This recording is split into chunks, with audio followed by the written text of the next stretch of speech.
কিন্তু Mamata is also known for such suicidal politics.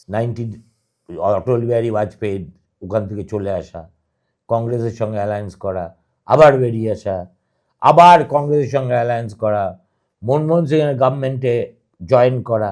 She has never shown any ideological consistency with regard to anybody. ওর কাছে হচ্ছে enemies enemy is my friend, আর কার সঙ্গে এখন গেলে আমি জিততে পারবো, এই হচ্ছে ওর গল্প। এখন যদি একটা এমপ্রেস দেখে, একেবারে যাদেরকে আমি নিজের বাঁধা ভোট ব্যাংক হিসেবে ভাবতাম তারা চটে গেছে, যারা হিন্দু মুসলমান পোলারাইজেশন হয়ে গেছে, there are plenty of areas where Hindus are overwhelming majority. এখন হিন্দু যদি হিন্দু হিসেবে পশ্চিমবঙ্গে ভোট দেয়, সেটা কি দেবে? অনেকখানি দেবে, এবার তো দেবেই। আর অন্তজ শ্রেণীর যে হিন্দুরা, তারা এখন পদ্ম ফুল ছাড়া আর কিছু, বিটুইন পদ্ম ফুল অ্যান্ড সর্ষে ফুল, দে হ্যাভ চোজেন পদ্ম ফুল, ঠিক আছে? এইসব লক্ষ্মীর ভান্ডার টান্ডার এসবের এক্সপায়ারি ডেট চলে গেছে। তাই বলে কি কোনো এফেক্ট হয়নি? হয়েছে, কিন্তু সেই এফেক্টের কী হয় জানিস তো, প্রথম দু পেগ মদ খেয়ে না খুব ফুরফুরে লাগে, তারপর চতুর্থ পেগে এসে কিন্তু নিজের উপর কন্ট্রোল থাকে না।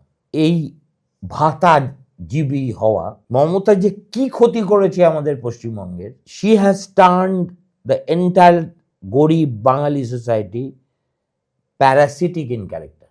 কেউ কাজ করতে যায় না, বাড়ির পুরুষ মানুষ সে সারাদিন শুয়ে থাকে, 5 কিলো চাল গম প্রতি সপ্তাহে চলে আসে, অত লাগেও না, পারলে কিছু গিয়ে খুচরো বাজারে বিক্রি করে দেয়, ভাতা পায়, কি বিধবা ভাতা থেকে শুরু করে বৃদ্ধ ভাতা, মেয়ের জন্য লেখাপড়ায় কোনো খরচা হয় না, কন্যাশ্রীতে আর ইয়েতে কি সে সবুজ সাথীতে সাইকেল পায়, ক্লাস 11-এ উঠে গেলে ট্যাব পায়, বউ পায় লক্ষ্মীর ভাণ্ডার।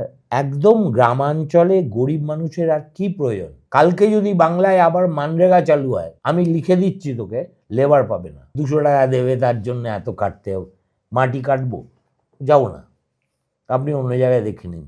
আর যারা সত্যি কাজ করতে চায় বা কাজ পেলে নিজের জেলা ছাড়তো না, বাড়ি ছাড়তো না, রাজ্য ছাড়তো না, তারা কেউ নেই।